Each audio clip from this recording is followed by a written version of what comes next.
Admit it, our public debate has been reduced to reading each other's bumper stickers. Scott Horton here for LibertyStickers.com. I made up most of them, and most of those when I was mad as hell about something. So if you hate war, empire, central banking, cops, Republicans, Democrats, gun grabbers, and statists of all stripes, go to LibertyStickers.com, and there's a good chance you'll find just what you need for the back of your truck. Own a bookstore? Sell guns at the show? Get the wholesaler's deal. Buy any 100 stickers and they drop down in price to $1 a piece. You can spread the contempt and make a little money too. That's LibertyStickers.com. Everyone else's stickers suck. All right, you guys, welcome back to the show. I'm Scott Horton. This is my show, Scott Horton Show. Check me out on TalkStreamLive.com, at NoAgendastream.com, and at ScottHorton.org. Keep all my interview archives there. More than 2,800 of them now, going back to 2003. And our next guest is Thomas Mountain. He's my favorite reporter in Africa. And he's got a brand new thing out here. What the heck did I do with it? Divide and Rule, Western Democracy in Africa. If it's not there yet, very soon it'll be running at Counterpunch and a bunch of other places as well. Welcome back to the show, Thomas. How are you doing? Hey, good to be back. Very good to have you here. So, America is at war and or proxy war all over Africa. And we've talked at length in the past about Mali and especially about Somalia and Ethiopia. But here you're bringing, there's, I don't know how many countries in Africa. What, like 35 countries in Africa or something like that? Yeah, a lot.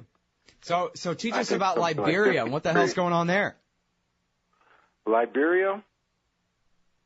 Well, you know, Eleanor Johnson, who is the hand-picked UN rep that took over the country, has been there now for over 8 or 9 years.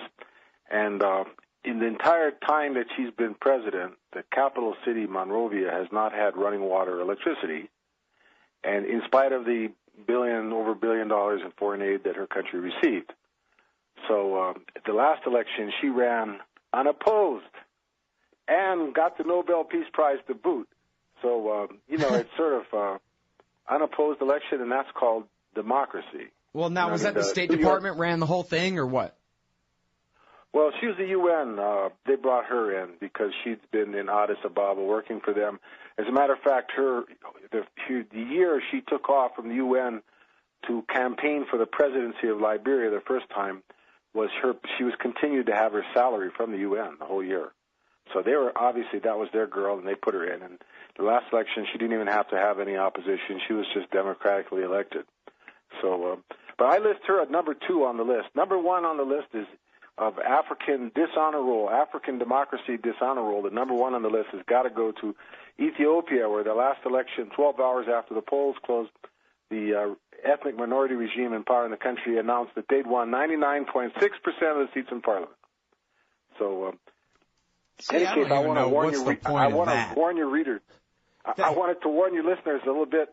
You know, there was some news about a demonstration happened a couple weeks ago, and the one member of parliament that's from the opposition, the whole parliament has one member, 99.6.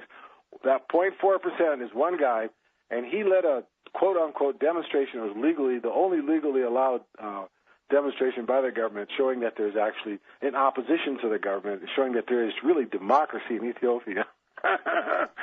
Any case, number 2 on the list. We talked about Liberia. Well, wait a minute. Wait. Let me ask you about Ethiopia a little bit more for a second here before we go on. Sure. I mean, this is just sort of a rhetorical thing, I guess, but why even fake it that bad? I mean, those are Saddam Hussein numbers, 99-point-something%. Why not call it 80, and then we'll still know they're lying, but come on. I mean, it seems like they're actually maybe, screwing themselves up by stealing it so badly. You know what I mean? Well, the election before, you have to look back to 2005. There was another so-called election. This time, Jimmy Carter and the Carter Center was there to rubber stamp the whole thing. And this is one of Jimmy Carter's dishonor roll membership. The Ethiopian regime, again, Ethiopia is a country where 70% of the people don't have an electricity. So how are you going to, in 12 hours after the voting closes, 80 million people are going to be able to get their votes into the center, and they're going to know who won?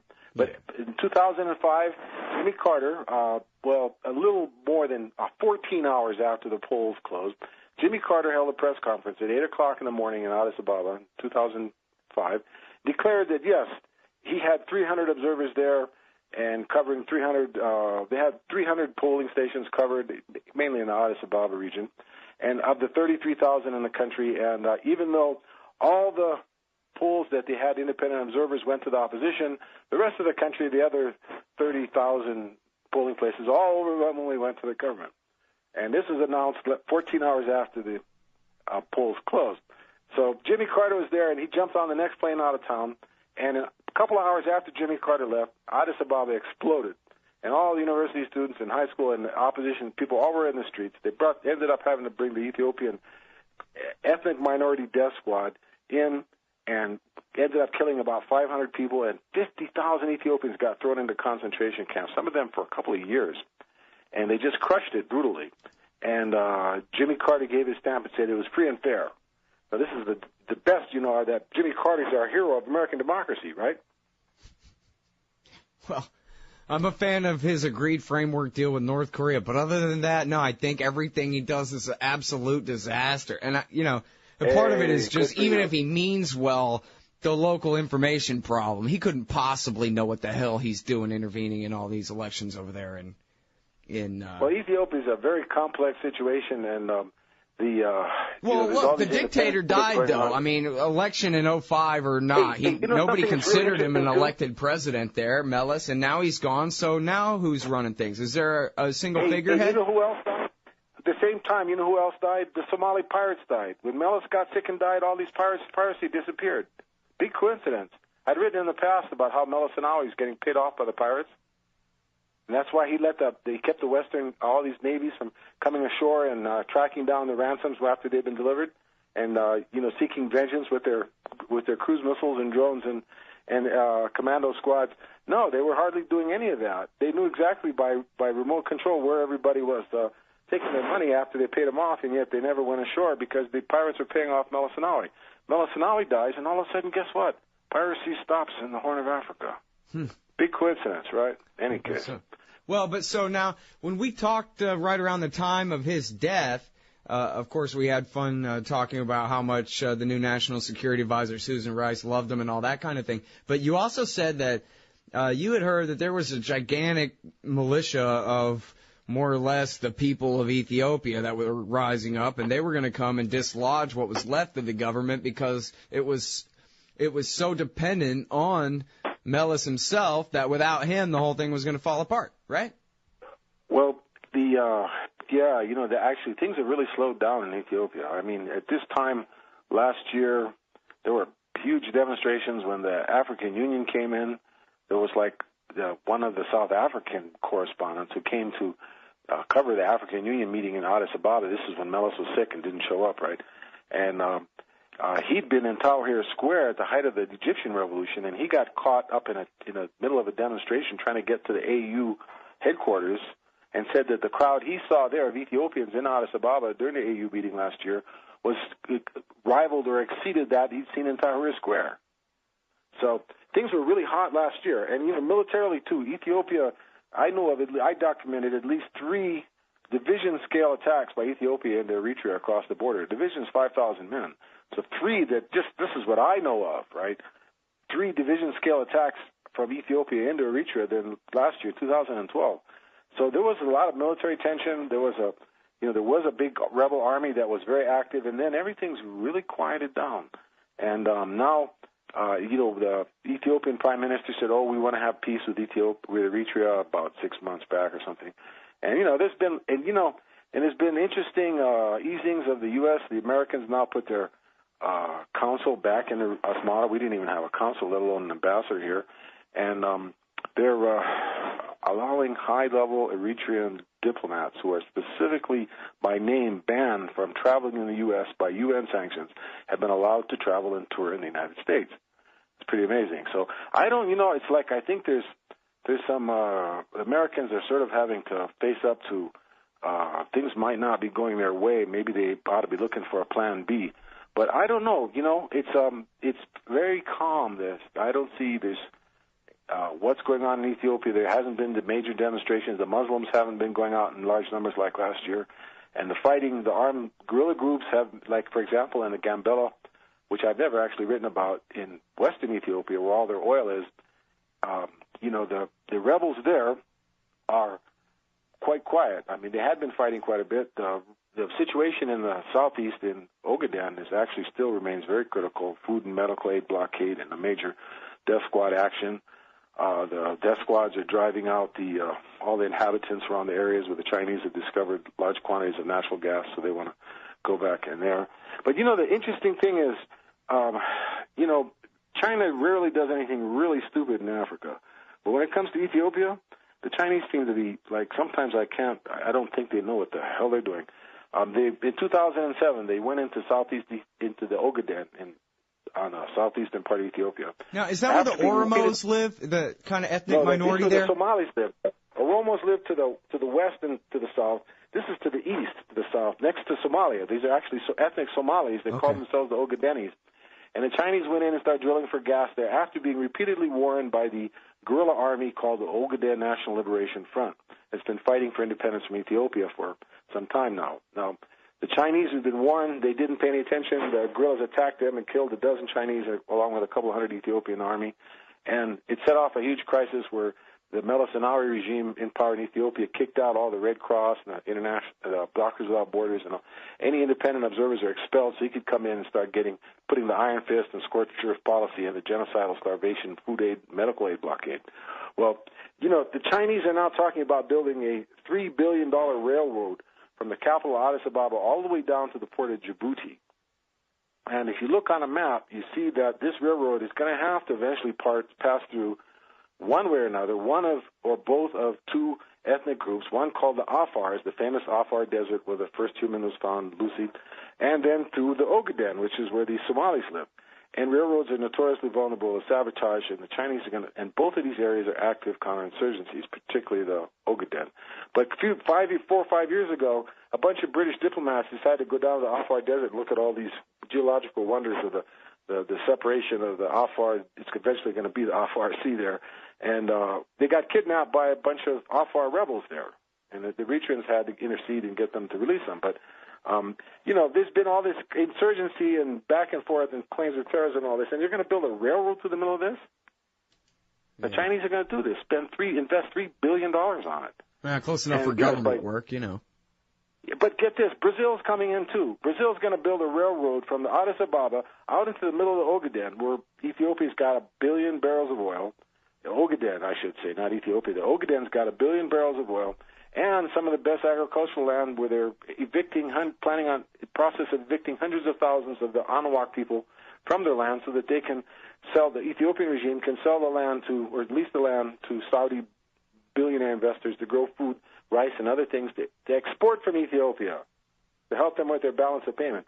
Now, the interesting thing about Ethiopia, in 2010, the head of the IMF in Addis Ababa let slip in an interview, and I'm sure he regretted that Ethiopia exported $1.7 billion every year and imported $8.7 billion. So in every year, there's a $7 billion balance of trade payments that Ethiopia had to come up with just to keep their country going, which meant that mainly the Western countries, were covering $7 billion a year of Ethiopian aid.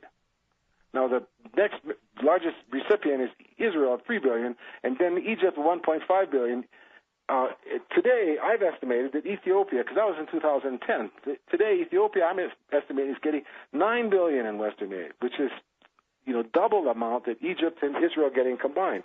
That's one of the best-kept secrets in the world. Well, the fact that Ethiopia is getting... The Israelis get a hell of a lot more than 3 if you count all the military and civilian aid together. Well, but Israel doesn't even accept a lot of the military aid they're given. They have so much stockpile of weapons, they turn down a whole bunch of the billions that's actually budgeted for them. Yeah, and give the rest to the Chinese. Hey, okay, now wait a minute. We got to switch gears here a little bit because I want to talk with you about Somalia for a second, and Libya too. And we're halfway through here. We got till the bottom of the hour. Well, actually, maybe we could go a little over time if you can. But anyway, I want to talk about Somalia because here's the thing. I read Dirty Wars by Jeremy Scahill, and hell, I don't guess I ever will get him on the show then. But he does a lot of great work on Somalia in there.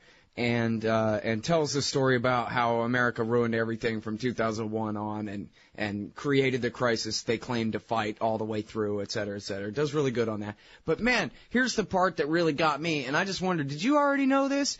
That on page 222, Scahill writes that the Americans' plan, when they sponsored the Ethiopian proxy army's sock puppet invasion of Christmas 2006 to overthrow the Islamic Courts Union, that they planned all along to keep Sheikh Sharif as the president. That they said something like, well, it would be preferable if he was, weakened instead of surrounded by these other powerful Islamic Courts Union guys. But anyway, so in other words, they killed 250,000 people if you count all those that died in the famine because the war had ruined their economy, so the economy could not buffer and protect them from the weather at all. That they did all that for absolutely nothing. That Condoleezza Rice didn't cry uncle in 2008 and say, okay, we're on our way out. We have to make a deal, so go ahead and you can still be the government if you want, Sheikh Sharif. That was the plan all along. Thomas, did you know that? Well, I've shared many a cappuccino with Sheikh Sharif here in Asmara from when he was driven. I moved here in 2006. So he was driven out at the end of 2006, and where did he come? He came to Asmara. So there was one wireless internet cafe that was the lobby of the old Imperial Hotel. That's where I used to have to go every morning, and there was Sheikh Sharif coming back and forth from what became the founding convention of the the Alliance for the Re-Liberation of Somalia. So Sheikh Sharif was, he was on the most wanted list. He was the international wanted list. He was on the, Al-Qaeda-linked terrorist that was going to be, targeted these days. He'd be a target for a drone strike. But the idea that Sheikh Sharif was the U.S. first pick is not a new idea. When he immediately dumped the Alliance for Re-Liberation of Somalia and flew off one day to Djibouti for the hand-picked parliament elected him the new president, there had been a lot of suspicion that he may have been the America's boy, because that's one of the reasons why Sheikh Always, who was the real power behind Sheikh Sharif. Sheikh Sharif was just a school teacher in a madrasa somewhere, a pretty unknown guy. Sheikh Always, who was a senior member of the clan, picked him and put him in front because Sheikh Always had a long history going back to Black Hawk Down of antagonism with Americans. He didn't want to be out front, so he put Sheikh Sharif out there. In any case, this is a long, complicated story. I just could have wanted to warn you all about Jeremy Scahill because, he went into his little trip into Mogadishu, which was vetted by the CIA. He didn't get in there without getting approved by the CIA.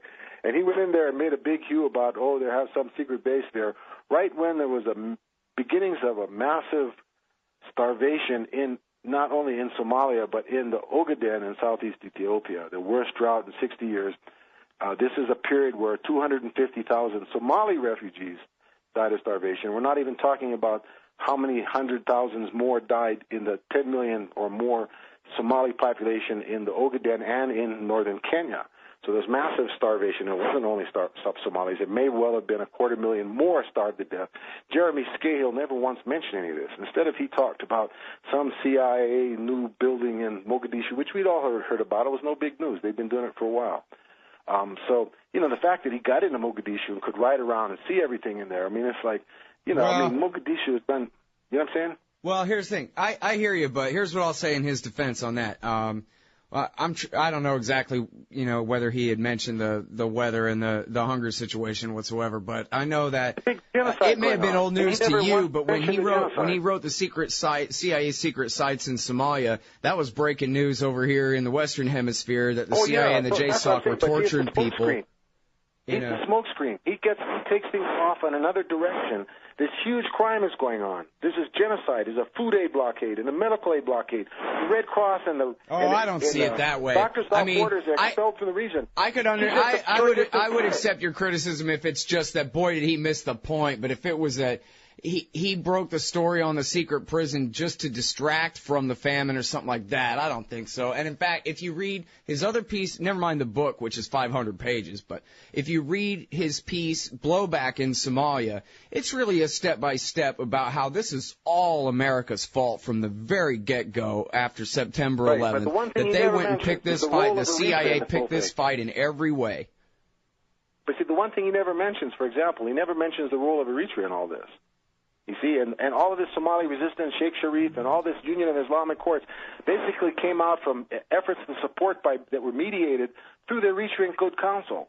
Eritrea has a long history of intervening, going way back to 1990, when before Eritrea had even won their independence, they were the ones that were publicly credited by both sides, North and South Yemen, and bringing them both to the negotiation table to bring peace between Yemen. Reunification of Yemen was actually Eritrean efforts. The whole South North Sudan peace deal that was originally signed in 2004 between John Garang and Omar al-Bashir, and it was hijacked the Navaisha agreement in Kenya that the U.S. put the whole South Sudan referendum in, which was never in the original deal, was worked out here in Eritrea. And the whole situation in Somalia was all basically put together. The Union of Islamic Courts has a long history of working closely with the Eritreans to try to come up with a moderate solution to the Somali problem.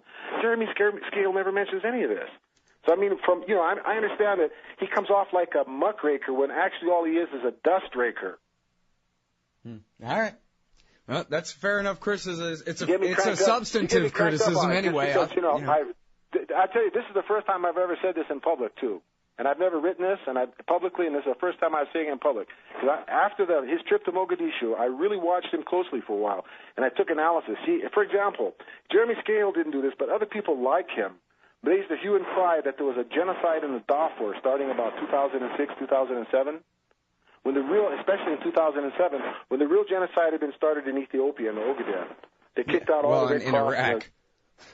Well, yes. See, 2007, the Ethiopians expelled the Red Cross and the Doctors Without Borders from southern Ethiopia, and there was a drought going on at the time in the Ogaden. And the worst of the fighting in Darfur was in 04 and 05. Yeah, and that was all over by 2006, 2007. Yeah. Okay, so this whole story got raised about the genocide, and I saw same people. It wasn't Jeremy Scahill, even though he did write about the alleged Darfur genocide. Okay, he wasn't one of the leaders, but he was out there talking about that too. So when you go and look at these people, what role they played in creating smokescreens in the past, they come out smelling really rather rancid. Yeah. So that's why when I said I didn't speak about this for a while, because I've been looking at this character for a while, because I really wasn't that familiar with his work. Because a lot of this stuff is sensational stuff about Yemen. When you really talk to people, they don't really know at all what's going on in Yemen. And I'm from Eritrea, which is like cousins to the Yemenis. So the Eritreans and the Yemen have a long history together. So a lot of times these guys come off as very sensationalist, but when you really see behind the scenes, there's actually real big crimes going on. They're not writing about it. I mean, the Ogaden is still was like, Graham has written about some of it recently. Well, look, I mean, the difference there is JSOC isn't flying by in a C-130 machine gunning the people in Ogaden, and they are in Mogadishu, and that's the story that Scahill's after, is what's JSOC and CIA doing as far as on the ground in the war and who they're backing in Somalia rather than every imperial activity on the continent. I mean, he doesn't even talk about Iran in the book at all because it's not part of the war against the jihadists or whatever by JSOC and CIA, which is what he's looking at. Came to Somalia, to Mogadishu, okay? I had written in Counterpunch and predicted that all these people were going to starve to death. I predicted that because I looked at the budget and said there was only 10 cents a day per refugee. Well, HRW was good on it, too. I mean, Leslie Lefkow was telling me on the show back in 2000 and 7, 8, 9, 10 that, people, civilian refugees are in terrible crisis. She told me there were 1 million people on the brink of starvation back in 2010 or maybe 9. In 2008, when Gail Smith and, her protege, John Prendergast, were with the Enough Project, were raising the whole hue and cry about the Ogaden, using words like scorched earth and food aid blockade. 2008. Then all of a sudden they completely shut up, and Gail Smith comes on board with the Obama campaign. Now we've got Gail Smith's little sister, Susan Rice. Now Susan Rice was Madeleine Albright's goddaughter, literally. Susan Rice's father is the famous economics professor, one of the first quote-unquote black professors in the Ivy League. that was, an economics professor that was very close to Madeleine Albright. Madeleine Albright actually godfathered to Susan Rice. Susan Rice's big sister is Gail Smith, who's Barack Obama's senior advisor, intelligence advisor in the White House on African and foreign aid. Okay, she's like right there in a special seat on the National Security Council. And in Bill Clinton's time under Anthony Legg, Gail Smith was the African desk head when Susan Rice was the Assistant Secretary of State for Africa back in Bill Clinton's days. Okay, so now you've got Gail Smith and Susan Rice both sitting in the White House every morning with the president.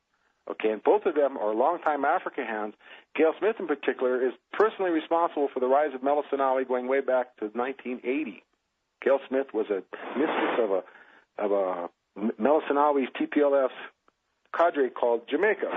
You've got people in the highest levels of the White House. Obama's ear, Gail Smith was, after Tony Lake, was Obama's senior foreign policy advisor, along with Susan Rice and Samantha Powers, in the pre-election period before the 2008 election by Obama, right? So you got people in the White House that are really deep historically in evilness in Ethiopia, in the Horn of Africa, at the very highest levels of the government. Okay, now, why is that so? Why is the Horn of Africa represented with such a long history right there next to Obama? I mean, is that just some coincidence? Or is it the fact that now that the Americans are recognizing that the Horn of Africa is now, along with the Suez Canal, one of the most critically strategic areas in the world, that all the trade between the world's major trade partners, Europe and Asia, passes through the Horn of Africa as well as the Suez Canal, right, every day.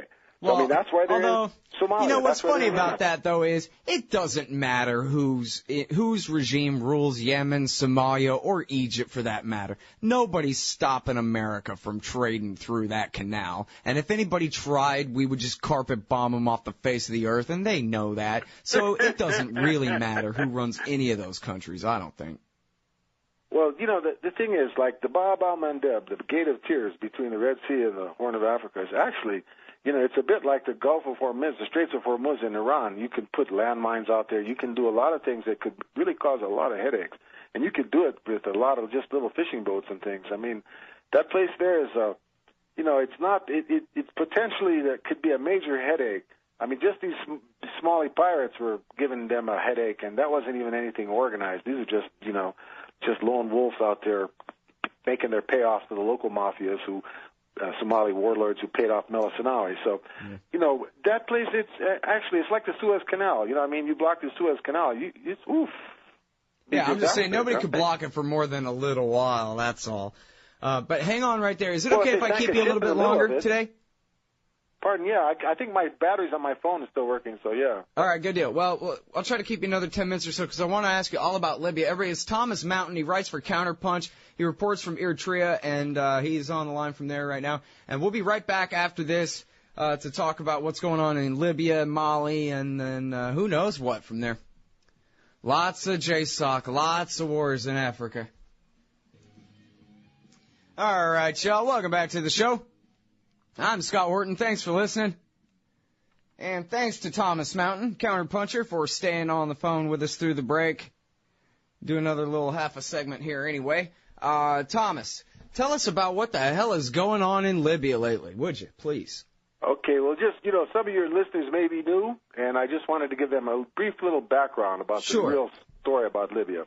You know, I had an article entitled Libya War Lies Worse Than Iraq, where I basically outlined what other people had discovered, which was, one, that Amnesty International and Human Rights Watch and the UN Special Investigator had all said that, no, they couldn't find a single woman in Libya who had been raped. Now, we had everybody from Susan Rice to the head of the ICC saying that Gaddafi was handing out Viagra to his troops to go out and rape thousands of Libyan women. No, they couldn't find a single woman had been raped. Okay, complete fabrication. Secondly, all thousands of African mercenaries were not only fighting for Gaddafi, but were actually raping the women.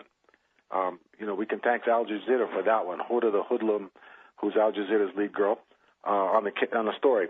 Well, they couldn't find couldn't confirm a single African mercenary for Gaddafi. And third, and this was the clincher, there wasn't a single case where an aircraft bombed any civilians or anybody by Gaddafi in Benghazi or anywhere. So the whole no-fly zone was a complete fabrication. Nobody had ever bombed anybody. None of Gaddafi's forces had ever bombed anybody. Okay, so the whole thing was a big fabrication. And so if you need to understand that, now we're going to understand what's happening now. NATO came in and bombed, I don't know, I've estimated based on 10,000 bombing runs and 4 bombs a bombing run. That's 40,000 bombs over Libya in a period of about, Hey, wait, let me stop you for a second there. Thomas, let me stop you there for a second. Now, clearly, Obama announced that we had to do the war because 100,000 people will die. He promises because he says, Gaddafi says that he's going to kill every man, woman, and child in Benghazi. And Obama claimed, why, that's a city the size of Charlotte, and we've got to save them and all that. So I'm with you there. But when you say Gaddafi didn't bomb anybody at all, I'm wondering if you can refer me to some really nice footnotes for that, because my understanding was he sure as hell was bombing some people. Maybe it was the people who were attacking him, and he was acting like any government would in that situation. But you're telling me that there was no regime violence whatsoever at that time? Well, according to Donatella Rivera, Donatella Rivello, who was the Amnesty International rep who arrived on the ground in Benghazi the week the rebellion broke out, and she was there for the first 2 months or 3 months of the rebellion. She has said that she could not document a single case where any helicopter gunship or jet pilots bombed anybody in Benghazi. And she even estimated that the total death toll in the first month of the uprising, up until the point where the no-fly zone was instituted and NATO started bombing Libya, was only 110 people, and that included Gaddafi supporters. So this claim that there was 10,000 people who had been killed that first month was a complete fabrication, according to Amnesty International rep who's on the ground, who was fluent in Arabic. Wow. And not only that, but her report was confirmed by Human Rights Watch and the UN Special Investigator. And I'm here to tell you that Amnesty came on my show plugging the war. They were pro-war as an organization anyway. That's right. And they still came out and said, Patrick Coburn of The Independent interviewed Donatella Rivera, and after he broke the story, the Amnesty pulled her and would not allow her to do any more interviews after Patrick broke the story. So, you're right about Amnesty, but one of their people was honest and reliable and did their job and exposed what was really going on. And Human Rights Watch was forced to back them up, and UN and Special Investigator for Libya backed the report up as well. Boy, am I glad I asked that follow-up question. Okay, please go on. Okay, so now we have the NATO intervenes and starts bombing Libya based on a complete fabrication. Okay. No-fly zone to protect civilians. And what does NATO do? They drop 40,000 bombs on Libya over the course of the year, up until Gaddafi's final death. 40,000 bombs. If 2 people got killed per bomb, we're talking about 80,000 dead Libyans. In Sirte alone, they're supposed to have killed over 10,000 people. Okay, we don't know because many of them are still buried in buildings that nobody can go in because they're unsafe from bombing, apartment buildings. So, 80,000 dead Libyans by this war, and basically the mopping up operation was left to the likes of a guy named Belhaj, who was, not only Al-Qaeda in North Africa, but he was a high rank in Al-Qaeda in Iraq and was in charge. One of his jobs was to recruit suicide bombers to slaughter Shia pilgrims. Okay, and this guy he's a big hero, and he's a Democrat. Fought America in Afghanistan too, yeah. Yeah, see, and I've actually written an article, Libya as the next Somalia, and I wrote it last year because it was pretty clear that that's where Libya was headed. Libya's got a lot of parallels to Somalia. They were both countries were colonized by the Italians. Neither country ever had a history of being united as a country. There was always Benghazi and there was Tripoli, and they had their own kingdoms historically. And same thing with Somalia. Somalia never had its own king, never had a central government. It was always an extended tribal thing based upon sheikhs and high sheikhs. So both were sort of united by by Italian colonization. And then after World War II, both were sort of set out with their own leaders, and it became Siad Barre in Somalia and Muammar Gaddafi in Libya. So, the thing about Libya is, a lot of people have said this, but a lot of your newer viewers may be new to this, and I just wanted to touch on it real quick. Libya had set up a bank, an African Development Bank, and they put something like $40 billion into an American bank account, $40 billion into a U.S. bank account, and to show the Americans their good faith, but they were going to replace the IMF and the World Bank as the lender of choice for low-interest or interest-free loans for Africa. In other words, billions of dollars is going to be invested in the South African energy infrastructure, the Nigerian energy infrastructure, into transportation, railroads across Africa, north and south and east and west, and, docks and ports and low-interest or interest-free loans. So IMF and World Bank is going to be kicked out. And I think personally that's probably what brought the downfall of Muammar Gaddafi. You show me the money. He could talk about all his rhetoric and this and that, but it comes down to the point, if you're going to kick out the IMF and the World Bank, you're a serious threat. You got to go. Right. So that's what NATO did, and they got rid of him. He fought. They fought. I wrote an article about this one of these great heroic defenses they fought in Sirte, where for weeks and weeks and months the NATO just bombed them, and they sent the rebels forward, and the defenders of Sirte would come out and drive back the rebels, and NATO would come in and just pulverize the defenders. Yeah. And it gradually, they just, destroyed the whole city. They were living in caves, and then they made a fighting breakout. They've actually escaped from the city, and then NATO bombed them to a crisp, and that was the end of Muammar Gaddafi. So even the very end of it all, it was like NATO that saved the fighters, and even Gaddafi would have got away into the desert if it wasn't for NATO. But it's almost a drama. Someday it'll make a great film, sort of like Mukhtar, the famous Libyan patriot that fought against the Italians when the Italians colonized the place, and he lost. He didn't win either. The Italians ended up hanging him. Well, Gaddafi ended up getting killed too, but that's sort of tragic Libyan history. Well, to tell you the truth, Libya is a very backward society. The very conservative Arab society. Basically, up until Gaddafi's time, it was a tribal society. Everybody lived in the desert. Were pastoralist and nomadic. So Gaddafi made this big change, and yet the very traditional, tribal community, like you find in Saudi even, was very predominant in Libya. And Libya had serious problems with racism. Libyans, like many of the Arabs, don't see dirty work as something they're going to do. That's work of Africans, black Africans. So they brought in a lot of people to do their dirty work. And there was a lot of internal contradictions in the country. I was there in '87, and I could tell that was, going on when I was there with the first U.S. peace delegation after to commemorate the first anniversary of the '86 bombing of Libya. Even then, when we were traveling around the city for a couple of weeks as guests of the English department of the Tripoli University, I could tell from talking to the kids that even they were talking openly about the backward nature of the Libyan society. And, Gaddafi tried to push it, but he couldn't because it's just too strong. And it all broke out tribally when the West came in and bombed the central government into ruin.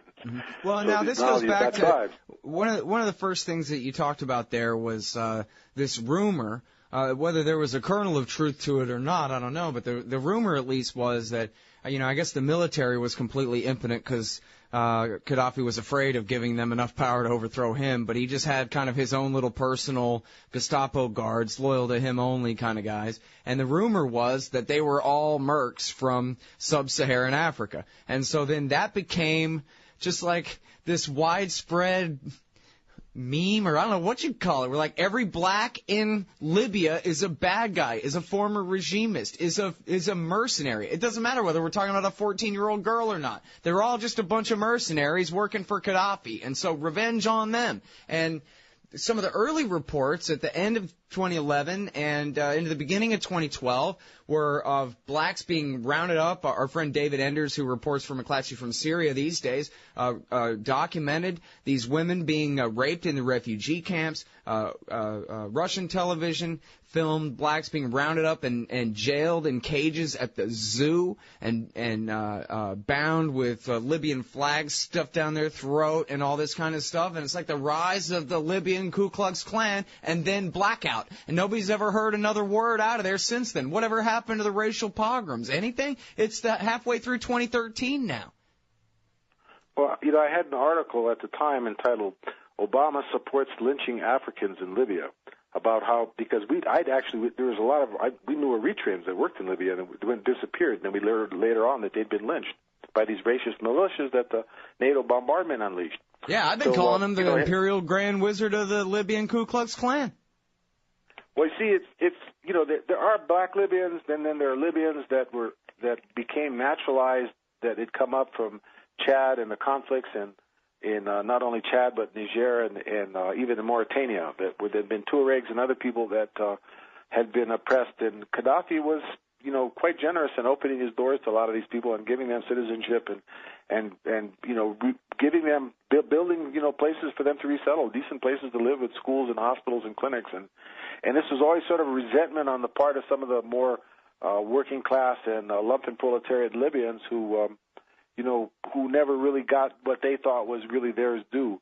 See, the Libyans sort of had an attitude that their job when they graduated from school was to be a boss in an office, and they weren't going to work their way up from the bottom like everybody else in the world has to do, right?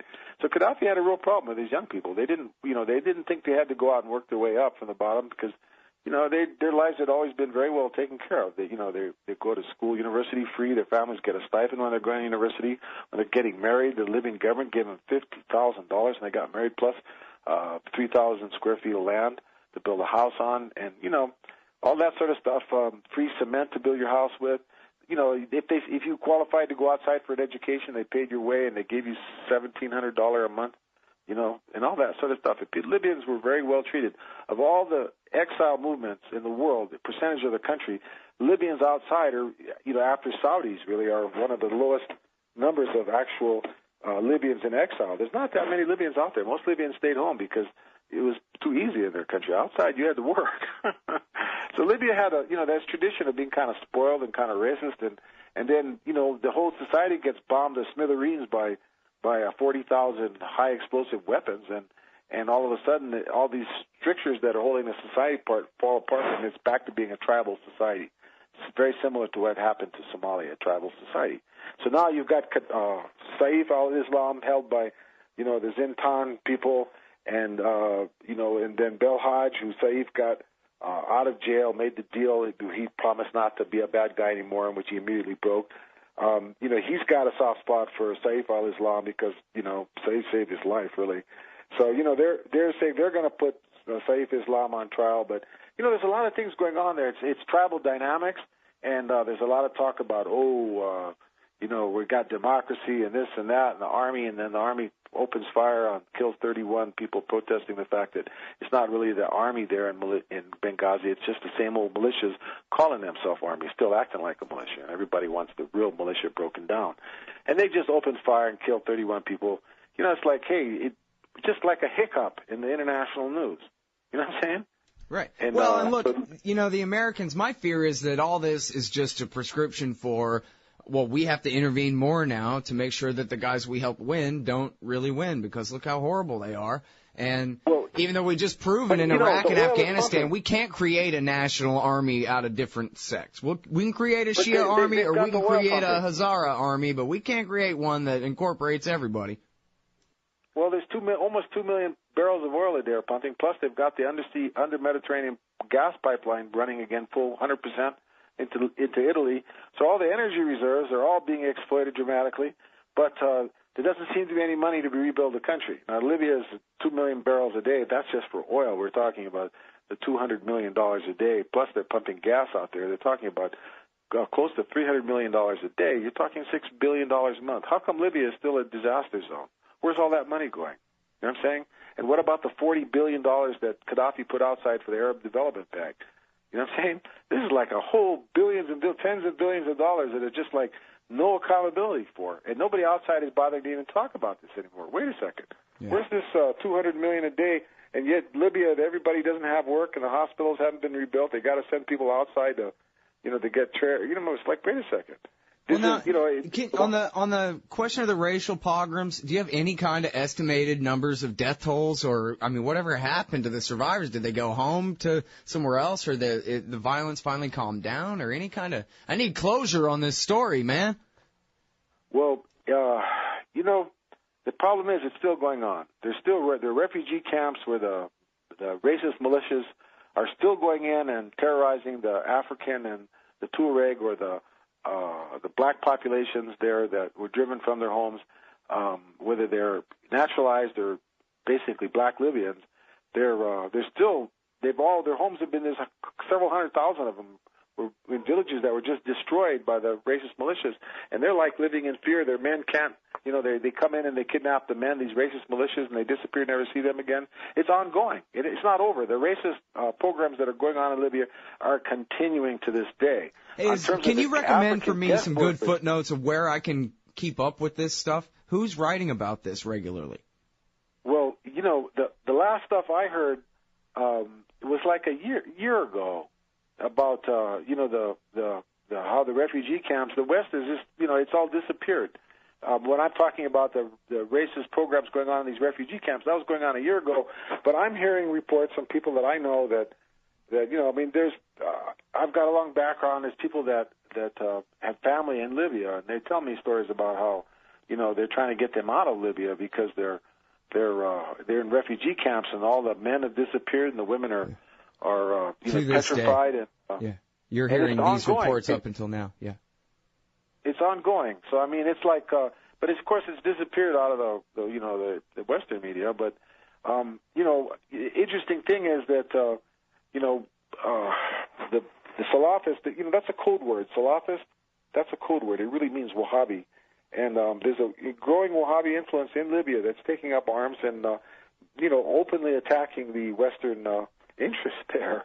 So, this whole situation in Libya, politically it could get out of hand, but as long as the oils keep pumping, nobody in the West is really going to get worried about it. And the oil's all pumping. Yeah. All right. I'm sorry. We got to go. You have no idea. Okay, I have no idea how expensive it is to call Eritrea. To your listeners, to your listeners, man, you guys got to step forward and help support this show. There's very few people like Scott Horton out there doing a really professional job in covering these big crimes. So, give what you can, man. I know times are hard in America. Hey, okay, thanks Scott, for saying that. I appreciate that very much. Okay. Ciao. All right, everybody. Thanks again. Talk to you soon. Everybody, that's the great Thomas Mountain. He lives in Eritrea. And mostly you can find him at Counterpunch, but you can find him all over the place. His latest one, certainly you'll be able to find this at Counterpunch tomorrow, if it's not already there. It's Divide and Rule, Western Democracy in Africa. All right, now, so here's my shtick for RockyMountainMiners.com. RockyMountainMiners.com, they sell the Prospector, which is out of the box, ready to go. It's a Litecoin miner. It's a new cryptocurrency like Bitcoins.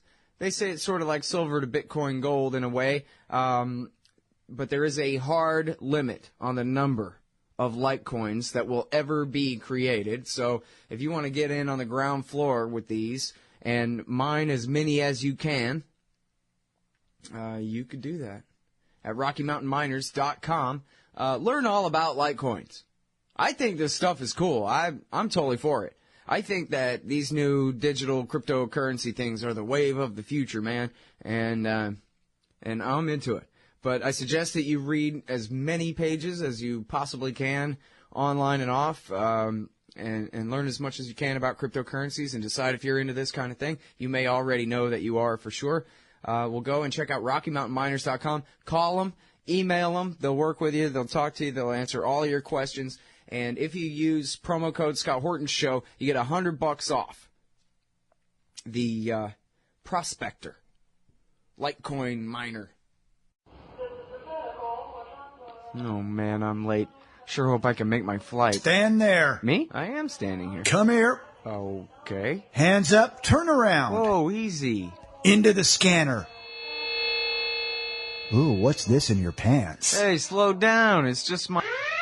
Hold it right there. Your wallet has tripped the metal detector.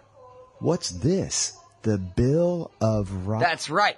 It's just a harmless stainless steel business card-sized copy of the Bill of Rights from SecurityEdition.com. They're for exposing the TSA as a bunch of liberty-destroying goons who've never protected anyone from anything. Sir, now give me back my wallet and get out of my way. Got a plane to catch. Have a nice day. Play a leading role in the security theater with the Bill of Rights Security Edition from SecurityEdition.com. It's the size of a business card, so it fits right in your wallet, and it's guaranteed to trip the metal detectors wherever the police state goes. That's SecurityEdition.com. And don't forget their great Fourth Amendment socks. Hey guys, I got his laptop.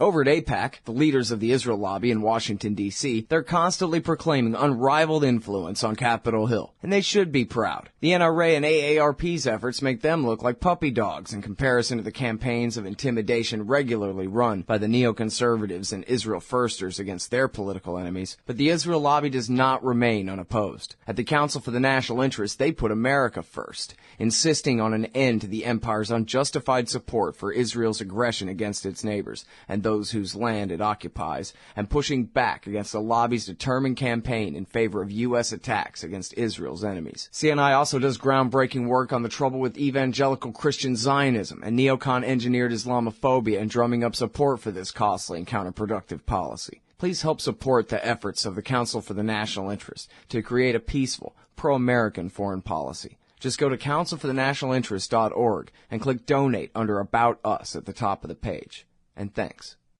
Hey y'all, Scott Horton here for The Future of Freedom, the journal of the Future Freedom Foundation.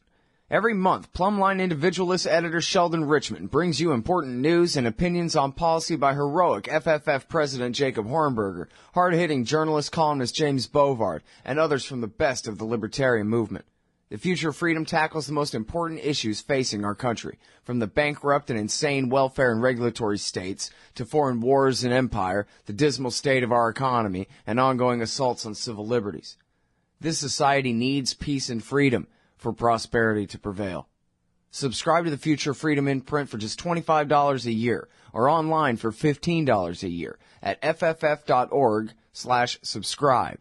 And hurry up, because this summer they'll be running my articles about the wars in Libya, Syria, and Somalia in the Future of Freedom too. That's fff.org/subscribe for the Future of Freedom. And tell them Scott sent you. Hey y'all, Scott Horton here for WallStreetWindow.com. Mike Swanson is a successful former hedge fund manager whose site is unique on the web. Subscribers are allowed a window into Mike's very real main account and receive announcements and explanations for all his market moves. The Federal Reserve has been inflating the money supply to finance the bank bailouts and terror war overseas. So Mike's betting on commodities, mining stocks, European markets, and other hedges against our depreciating dollar. Play along on paper or with real money, and then be your own judge of Mike's investment strategies. See what happens at WallStreetWindow.com. Hey, you own a business? Maybe we should consider advertising on the show. See if we can make a little bit of money. My email address is scott@scotthorton.org.